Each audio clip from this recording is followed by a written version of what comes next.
Hello and welcome. My name is Mr. Panda, and I will be your narrator on this journey through China, with my good friends Philip and Sandra. As you can see, I've called round some of my friends to help me, and I advise you to do the same. We will be beginning shortly, so make sure you're sitting comfortably. Pull up a chair, call round your friends, grab a Kit Kat, or perhaps some bamboo, and get ready to go. Are you sitting comfortably? Then we'll begin. Well, here we are, the first day of our trip. We're still in our flat, and there's a touch of rain outside. I don't know if you can see it. Some thunder in the distance. I hope it lets up before our plane takes off. Or it could be a bumpy trip, or even no trip. It rains quite a lot like this in Thailand in the rainy season, but we've just finished the dry season, so it hasn't rained at all in months and months and months. I guess it's back.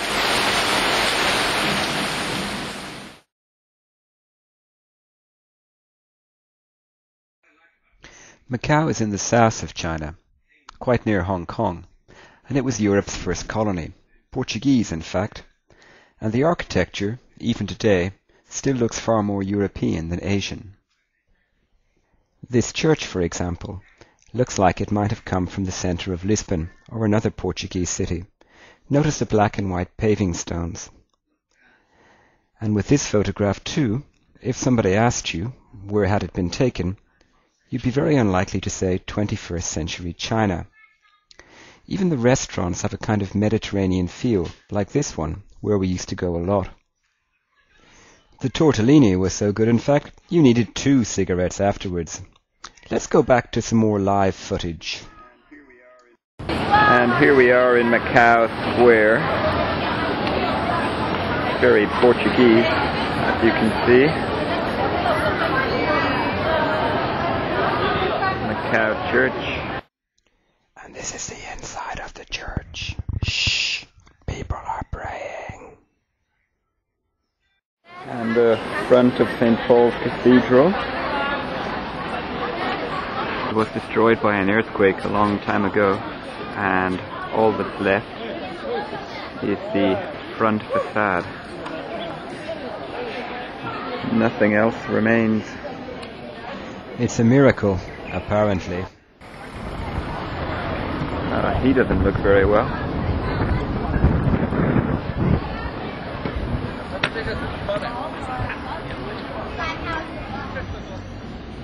Macau is the most densely populated city on Earth. And let's face it, most of it isn't all that pretty. During the Second World War and the Cultural Revolution, the city authorities had no alternative but to build high and build fast. And today, most of Macau's money comes from gambling and tourism. To get away from the crowds, we headed for the hills. Here we are in Colawan Park, the southernmost island in the Macau Peninsula. And we've just walked up about 100 stairs and realised that we're totally unfit. Well, Sandra is. I did it in one leg myself. So why can't you speak? I can speak perfectly well. It's just the camera is distorting my voice. Well, just another 3 hours to go. Yeah, stop drinking all the water as well. Oh, you don't have much, you know. No, you drunk it all. Okay, so say something. I've got a fly in my eye.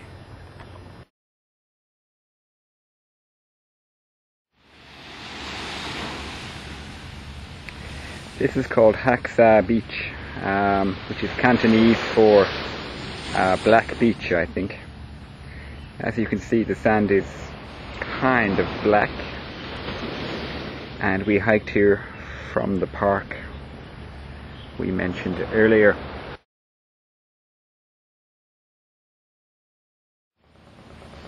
Who is that cool rock star in her glasses? Just had a very tasteless sandwich.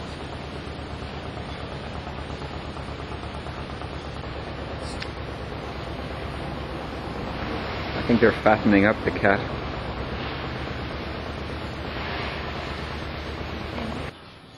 I'm afraid that's all we have time for today, China lovers from Macau, but do join us next time when we'll be travelling to Hong Kong and China proper.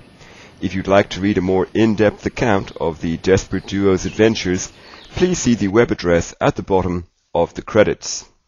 Nighty-night.